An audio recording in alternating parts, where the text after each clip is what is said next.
ओम सर्वे भवन्तु सुखिनः सर्वे सन्तु निरामयाः सर्वे भद्राणि पश्यन्तु मा कश्चित् न दुःखभाग् भवेत्। ओम पशु पक्षियों का भी मानव जैसा वातावरण होता है।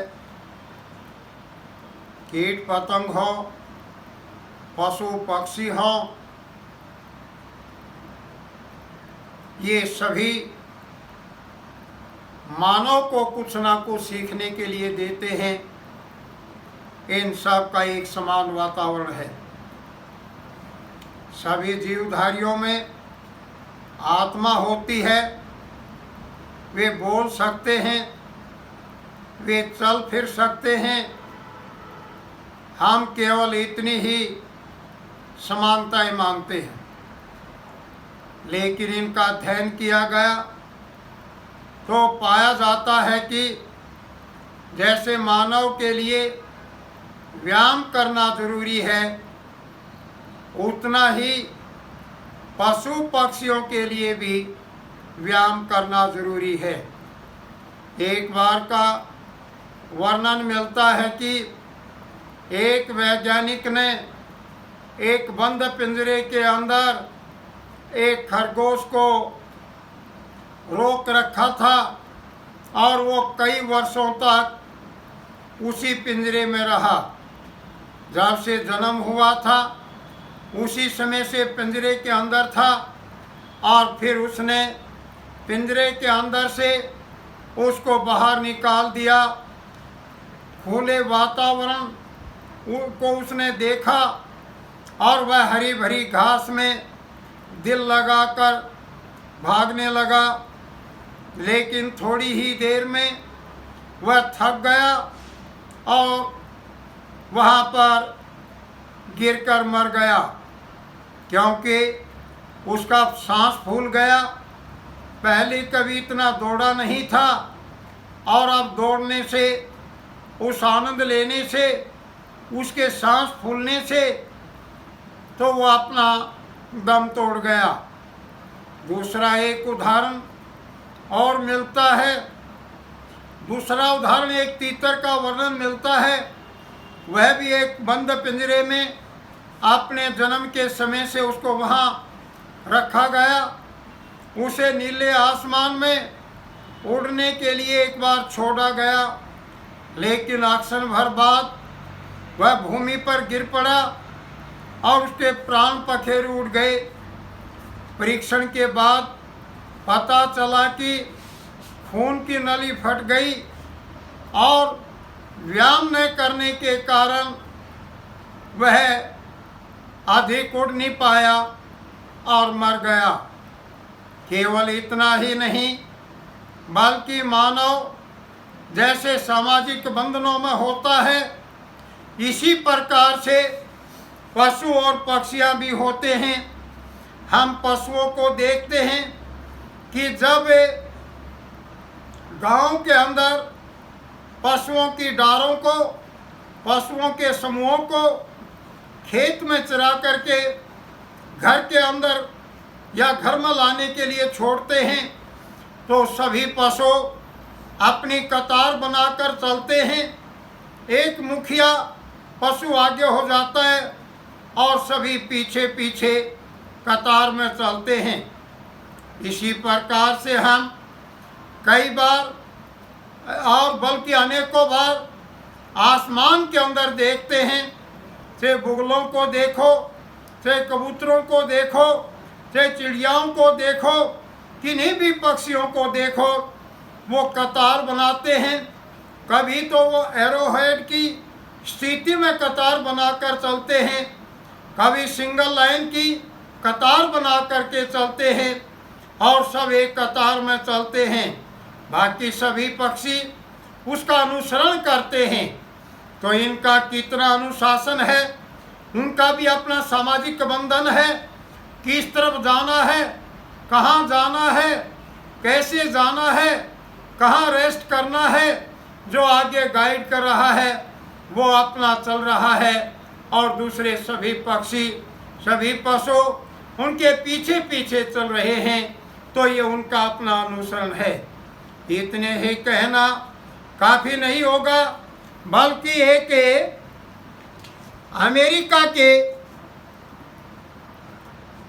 पशु पक्षियों के अधिवेता नर्तव शास्त्री डॉक्टर एडवर्ड टी हॉल ने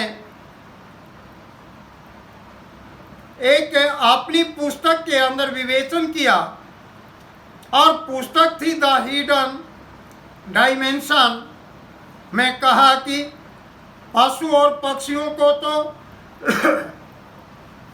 अंतःस्रावी ग्रंथियों की एक स्वयंचालित नियंत्रण व्यवस्था घरेलू शीत ताप नियंत्रण से मिलती जुलती है।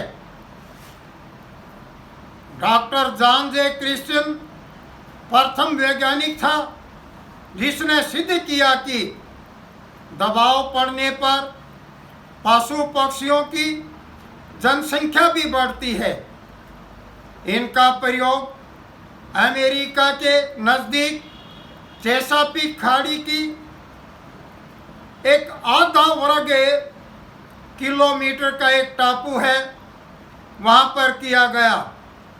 सन 1916 में सिक्का नस्ल के केवल 6 हिरण जो कपल थे उनको छोड़ा गया, और 1955 तक वे वहाँ रहे और उनकी संख्या बढ़कर के 300 बन गई।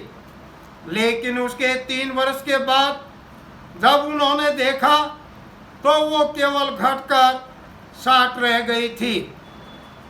जब हिरणों की स्थिति का मालूम हुआ तो 5 हिरणों को मारकर फाड़कर परीक्षण किया गया। उनके अंदर जनसंख्या बढ़ाने वाली एक एड्रिनल ग्रंथि होती है, वो बढ़ चुकी थी, जिसने विलासता अधिक जागृत होती है। मरने वालों में अधिकतर बच्चे और मादा हिरण थे। इनमें मरने का कारण आपसी कलह था। जिस प्रकार मानव की भीड़ का अंत कलह से होता है, उसी प्रकार पशु पक्षियों का भी अंत कलह से आता है। पशु पक्षियों में भी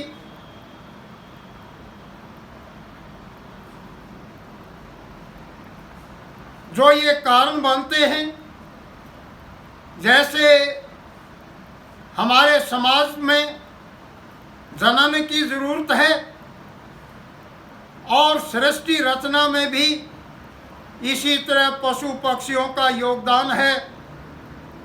जिस तरह मानव का योगदान होता है, वो भी योगदान इसी प्रकार से करते हैं।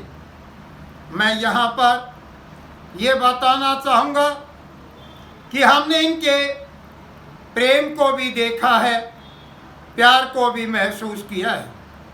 हम यदि प्यार से किसी गाय को, किसी भैंस को, किसी कुत्ते को एक नाम लेकर के बोलने लग जाए, तो वो बोलने से एकदम से अपना आता है, और हजारों पशु हो, उस नाम का लेकर के बोला जाए, वो पशु आगे निकल करके आ जाएगा।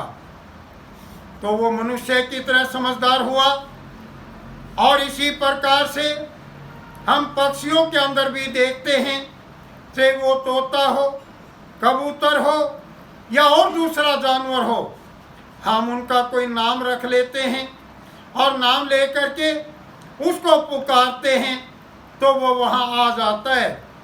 बल्कि हमने अध्ययन के अंदर इस बात की तरफ ध्यान दिया कि पहले कबूतरों के माध्यम से, तोतों के माध्यम से और दूसरे जानवरों को पढ़ा करके, और उनको हम पत्थर उनके गले में बांध देते, और जहाँ पर हमें भेजना होता वे पत्थर वहाँ जा करके दे आते थे।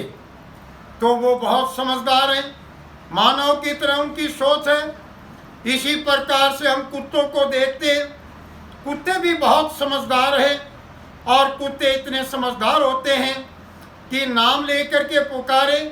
केवल इतना ही नहीं, बल्कि वो केवल सांस लेने मात्र से भी ये पहचान लेते हैं कि इस व्यक्ति की क्या सोच है और कौन कुत्ता किस व्यक्ति को पालेगा, किससे प्यार करेगा।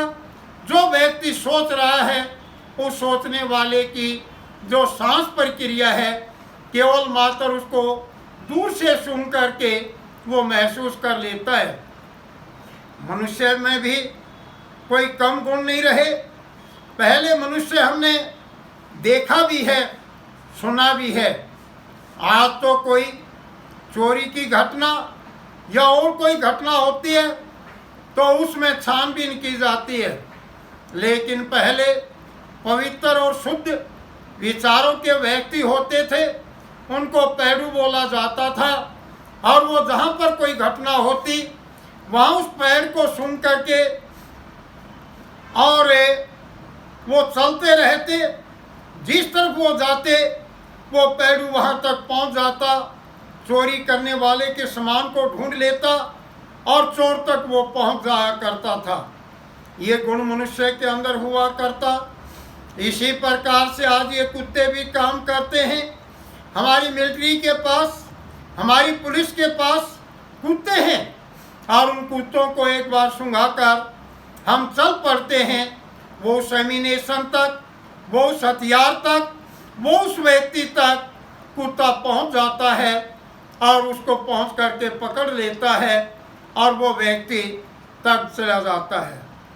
आज हमारे युद्ध के क्षेत्र के अंदर सीमा पर चूहों का भी प्रयोग किया जाता है और चूहे पता लगा लेते हैं कि किस जगह पर हमारी मिट्टी के अंदर आर्मी के हथियार या बारूदी बेल्टें कहाँ कहाँ दबाई गई हैं। हमारे बंदर, हमारे चूहे और दूसरे पशु और पक्षियों के माध्यम से आज पता लगाया जा सकता है। आप देख सकते हो कि एक मधुमक्खी का छत्ता तो आप हर जगह देखते हो। मधुमक्खी का छत्ता, उसकी प्रत्येक मक्खी के अंदर इतना गुण होता है कि वह अपने छत्ते से उड़ करके 2 किलोमीटर की दूरी पर कहीं किसी फूल के अंदर से रस चूस करके आएगी या पानी पी करके आएगी और वापस अपने छत्ते के अंदर चली जाएगी। यदि हम उस छत्ते को वहाँ से उठाकर एक 10 फुट की दूरी पर कहीं दूसरे स्थान पर कर दें तो वो मधुमक्खी अपने छत्ते तक नहीं पहुँच पाएगी, क्योंकि जाते समय वो जिस गंध को छोड़ती हुई गई उसी गंध से वो आ रही थी और उसकी गंध वो जो न हवा तलाश की न किरण तलाश की और उसी के माध्यम से वो आ जा रहा है और हमने स्थान बदल दिया तो वो अपने रास्ते से विचलित हो गई, उसे नहीं मिलता। तो ये एक स्थान पर जाने का, आने का, ये उसके अंदर गुण है। हमने स्वयं बैलों के अंदर देखा है, घोड़ी के अंदर देखा है।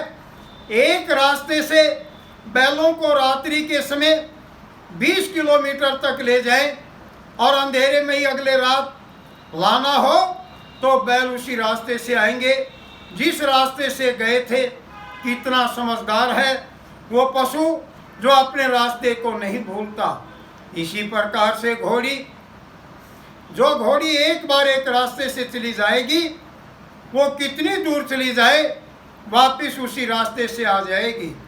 और समझदारी तो घोड़ी के अंदर यहाँ तक होती है, यदि घोड़ी का सवार घोड़ी के दौड़ते समय कहीं गिर जाता है तो वो भागती नहीं बल्कि उसके पास वापस आकर के खड़ी हो जाती है जहाँ वो घुड़सवार उसको ऊपर बैठने वाला गिरा था। हमने पशुओं के बारे में भी देखा है।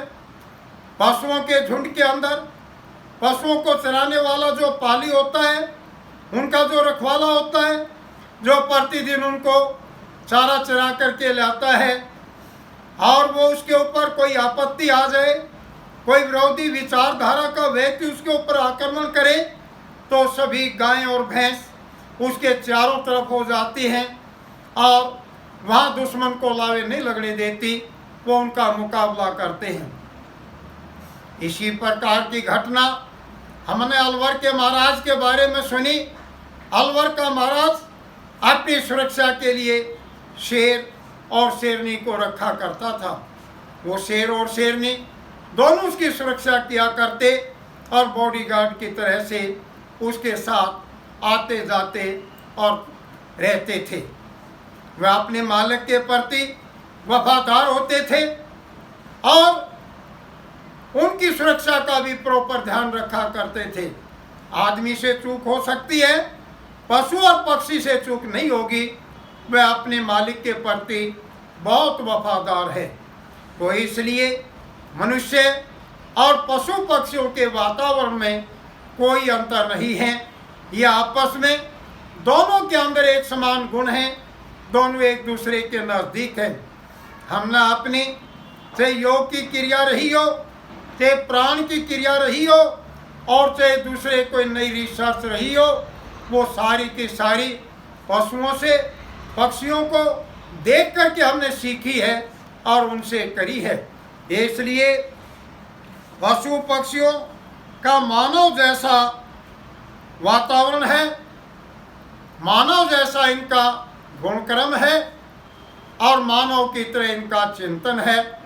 ये खुशी को भी महसूस करते हैं, ये दुख को भी महसूस करते हैं।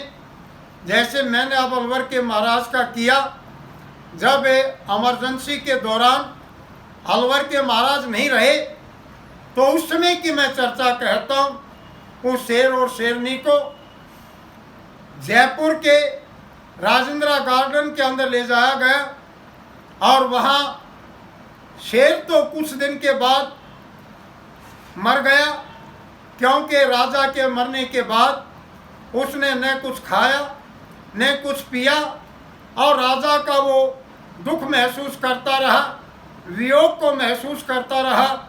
शेरनी भी 21 दिन के बाद मर गई और उसने भी कोई चीज़ ग्रहण नहीं की थी।